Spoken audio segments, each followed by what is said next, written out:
Hello, and welcome to Volume 7 of the Empower Report.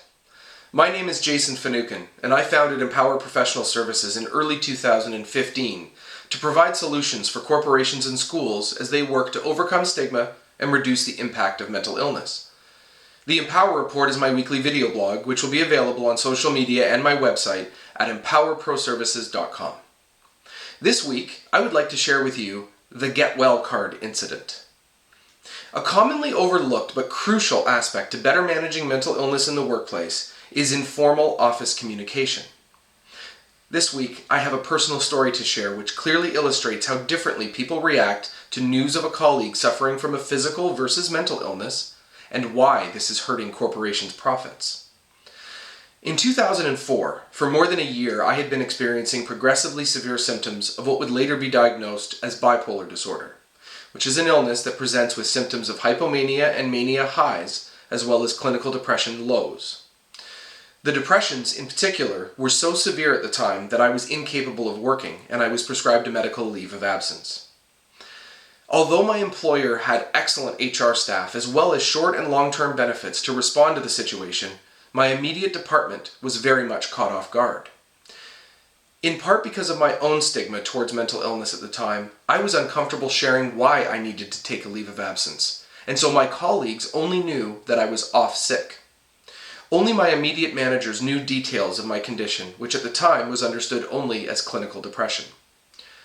Now, I worked in a very positive environment. It was filled with intelligent, well-educated, and empathetic individuals. I'd been part of the team for a few years and was well known and liked. All of the ingredients for a positive support system during my leave, and as I tried to return, were in place. But the powerful stigma that surrounded mental illness got the better of us. First, I felt the need to keep my illness secret, and second, my colleagues didn't know how to react. Their normal instincts didn't seem to apply. Which brings us to the Get Well card incident. After several months of fighting my illness at home, with zero contact from my employer, save my manager and the HR caseworker assigned to me, I received a Get Well card. It was signed by all the members of my team, as well as several other colleagues. It should have felt good to receive it, but it didn't. The fact that it came so strangely late into my leave was one thing, and the other was that everyone had only signed their name. No comments, notes, or well wishes were written out. It was as if no one knew what to say. But that is only one part of the Get Well card incident. The second part came a few months later after I had returned to health and then to work. Another colleague fell ill with a very serious virus that kept him in hospital for several weeks. We were all concerned, and naturally, within a few days of him falling ill, someone had organized a Get Well card to sign. The card was one of those massive, oversized cards, and every square inch was filled with thoughtful notes and comments, wishing him to get well and come back soon, that he was missed, that we were all pulling for him to recover. I was glad to have the chance to sign the card and add my own note. I thought what everyone wrote and the sheer size of the card would really lift his spirits. It was a nice moment, and it felt great to contribute. Everything about it felt right, felt appropriate. However, as I walked back to my office, I was overwhelmed by a surge of anger that seemed to come from nowhere. I was furious. It took me a while to realize why. Why was his illness worthy of this fast, positive response while mine was not? Why did everyone know the appropriate response to his physical illness, but not to my mental illness?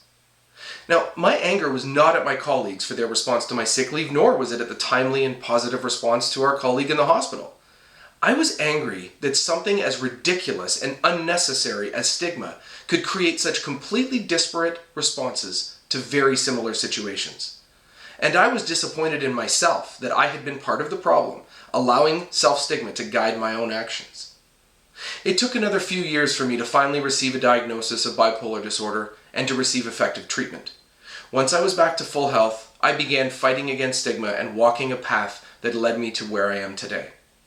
Situations like this Get Well card incident are still common in workplaces, and the impact on the bottom line is massive. The productivity lost to the separation, discomfort, and lack of support in cases of mental illness is costing billions a year, but it doesn't have to be this way. We can learn to respond to mental illnesses in the workplace with the same efficiency as we do with physical illnesses. If you would like to know more about the unique services that I offer through inspirational keynote lectures and seminars that create real, lasting impact on audiences' understanding of mental illness and stigma, contact me for a consultation at jason@empowerproservices.com. That's all for this edition of the Empower Report. Thank you for watching. Stay tuned for future editions of this video blog as well as new written blogs. I invite you to follow me on social media as well. I can be found on Twitter with the handle @FinucanJason and on LinkedIn, Facebook, Google+, and YouTube by searching for Jason Finucan. Also, if you would like to sign up for weekly notifications, for my Empower e-newsletter, you can also do so at www.empowerproservices.com. Thank you very much, and be well.